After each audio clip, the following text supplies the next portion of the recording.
Élections municipales et communales, quiz des 10%. Pour en parler, nous recevons Julien Kandé-Kansou. Julien Kandé-Kansou, bonjour. Bonjour, monsieur Agua. Merci d'avoir accepté notre invitation. Toujours vous êtes écrivain, enseignant, observateur de la vie politique. Ce dimanche, donc, vous avez suivi le déroulement du vote dans le cadre de l'organisation des élections municipales et communales. 5 partis en lice. Et vous avez également certainement suivi la conférence de presse des organisations de la société civile qui donc ont essayé de faire le point global de ce qu'ils ont observé sur le terrain. Aujourd'hui, comment appréciez-vous donc l'organisation globale de ces élections communales et municipales depuis la campagne jusqu'au vote de ce dimanche donc? Merci de l'intérêt que vous portez à ma personne et la pertinence du sujet à débattre. Et je crois que ces élections ont été organisées dans des conditions qu'on pourrait qualifier dans de meilleures conditions, puisqu'il n'y a pas beaucoup de crises comme les élections passées. Mais il fallait dire aussi que pendant les périodes de la campagne, nous avions constaté beaucoup d'irrégularités par rapport à la pandémie qui sévit, comment les gens sont en train de circuler, en train de faire les campagnes. Et c'est là qui fait qu'on pourrait dire, est-ce qu'au lendemain des élections, à partir d'aujourd'hui ou dans 2 semaines, si on fait les tests, il n'y aura pas de flambée au niveau de la pandémie de Covid-19. Et dans le même temps, je pense que du début jusqu'à la fin, avec quelques raretés où les gens... Quelques ratés, vous voulez dire? Et que les gens disent que les gens ont bourré des unes et d'autres personnes, des enfants ont voté, les mineurs ont voté, les images ont circulé. Et nous pourrons dire qu'aujourd'hui, nous avons fait une élection qui n'est pas comme l'élection passée. On pourrait se réjouir que le Bénin est en train de grandir petit à petit. C'est ce que je peux penser. Alors, aussi, vous avez également suivi les OSC, les déclarations. Et également, on comprend avec tout ce qu'on a observé, tout ce qu'on a entendu, que certains Béninois ne sont pas suffisamment mûrs pour aller au vote aujourd'hui sans contrepartie, sans se laisser aller à l'achat de conscience. Oui, je pense que cette question elle est capitale, puisque quand on finit les élections, la plupart du temps, l'élu ne revient que 5 ans ou bien à la fin de son mandat pour dire « je voudrais être encore élu ». Et tout ce qu'il fait, c'est pour l'intérêt personnel et ceux qui l'entourent immédiatement. Donc le Béninois lambda dit « qu'est-ce que j'y gagne si je n'ai rien à prendre ?» Parce que voilà, si je ne reçois rien aujourd'hui, jusqu'à la fin, au contraire, si je ne sais pas faire, je dois encore payer plus fort que ce que je dois payer. Est-ce que 2000 francs ou 1000 francs suffisent pour... il faut éduquer la population à la base pour que, avant qu'un candidat, celui qui se porte candidat et qui veut se faire élire, ait un projet de société ou une vision, un discours. Et c'est sur la base de ce discours-là, un programme que les gens pourront les élire. Mais aujourd'hui, on constate que les gens sortent de tous azimuts parce qu'ils sont sur telle ou telle partie, sur telle liste, un parti. Donc, ils se font élire. Et il y a aussi le fait que la population, à la base, beaucoup de personnes n'ont pas encore eu l'information, la bonne information. Les gens n'ont pas reçu l'éducation qu'il fallait parce que élire un chef, il faut voir son parcours, il faut voir ce qu'il peut faire, ce qu'il faisait, ce qu'il peut faire. Mais beaucoup de personnes n'ont pas l'information. Il suffit qu'ils soient sur la liste du PR ou bien la liste de l'opposition. Donc ça suffit largement qu'on puisse accorder de crédit. Mais en contrepartie, vous allez voir des gens qui n'ont aucune vision et qui ont beaucoup de moyens, mais des gens qui ont beaucoup de vision, qui n'ont pas de moyens, qui à la fin, celui qui a plus de moyens s'en sort. Mais si on arrive à éduquer la population à la base, des séances de sensibilisation avant et après les élections, on continue à informer et la population à la base, nous allons constater qu'à la fin, n'aura pas l'achat de conscience. Et cela a été occasionné souvent par les candidats, parce qu'ils savent que quand quelqu'un a de l'argent, il distribue de l'argent, à la fin, il aura pour son compte. Donc les gens disent qu'ils préfèrent ne rien faire avant les campagnes, et puis pendant les campagnes, ou bien rien faire pendant 5 ans, et ils font leur bourse. Et après, économie, après, il distribue pour dire, OK, je vais avoir la masse parce qu'il mise gros. Donc, si on éduque des gens, on informe suffisamment des gens, à la fin, nous allons voir que ce sont des gens même qui vont cotiser pour pouvoir soutenir un parti pour aller aux élections. Absolument. Et non de recevoir de l'argent parce que c'est le programme qui compte. Si la gestion est bien faite, tout le monde en tire profit. Mais si c'est juste que la personne a fait des dettes 3 millions, 10 millions pour faire une élection, la personne doit payer. Ce n'est que par ce qu'il est en train de faire. Donc, d'une manière ou d'une autre, ça n'avantage pas. 5 partis en lice, UP, BR, PRD, UDBN, FCBE, cuisent des 10%, et donc la Sénat qui prévoit, si tout va bien, en fin de journée, proclamer les résultats provisoires, avec cette question de 10% que deviendront les partis qui n'auront pas donc franchi ce cap de 10%.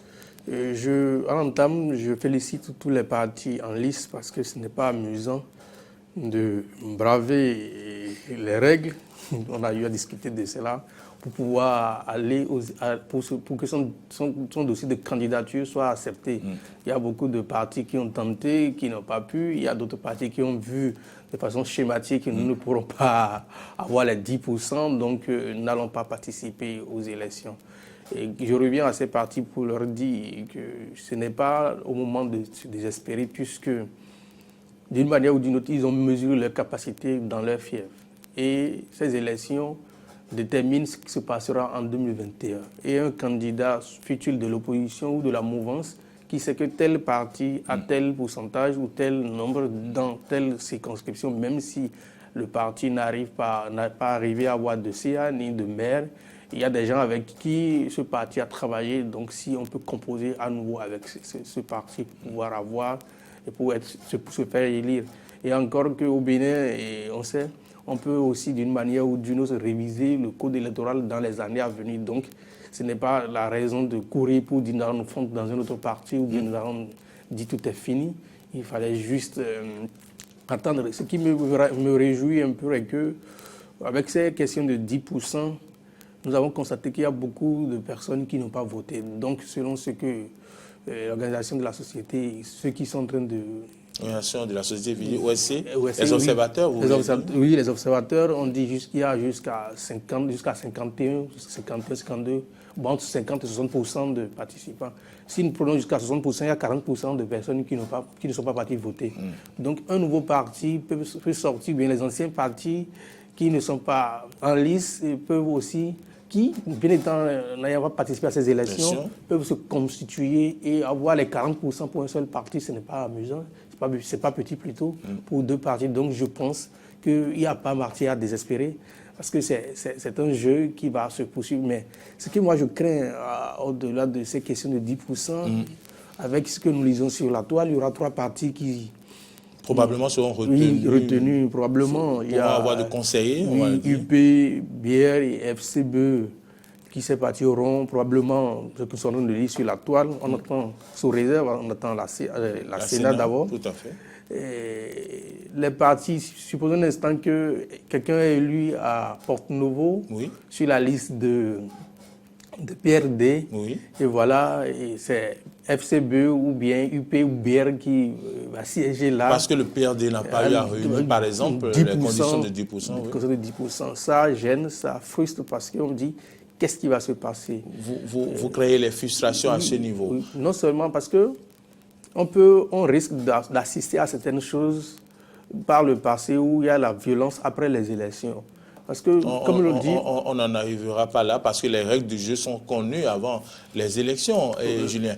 Pour revenir un peu en ce qui concerne les partis qui n'auraient pas réuni ces 10%, comment entrevoyez-vous stratégiquement la réorganisation de ces partis politiques pour toujours se maintenir sur l'échiquier national?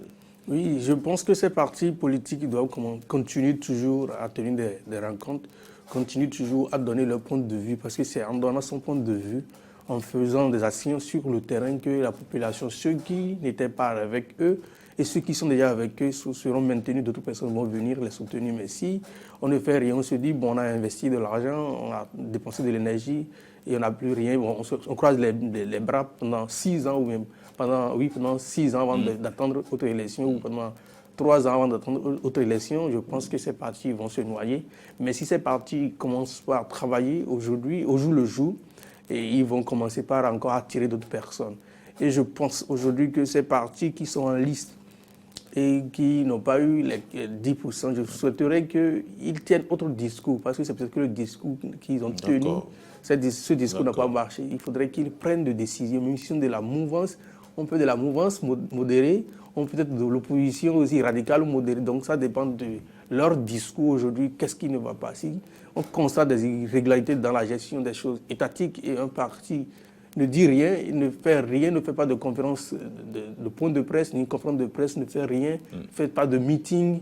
Je pense que la population ne fera que regarder ce qui se fait, ceux qui sont en train d'animer la vie politique. Donc si, par mégarde, la Sénat confirmait nos suppositions, les partis UDBN ou PRD, ces deux partis-là, ils doivent commencer par se dire, nous devons travailler aujourd'hui et maintenant pour 2020. Parce qu'en 2021 plutôt, le président, le candidat aura besoin de nous forcément, même si nous ne pouvons pas parrainer ce candidat-là, mais il va avoir besoin de nous pour les campagnes. En 2023, il y aura les élections législatives. Nous devons travailler pour que cette fois-ci, même si les questions de 10% sont maintenues, nous allons avoir des députés.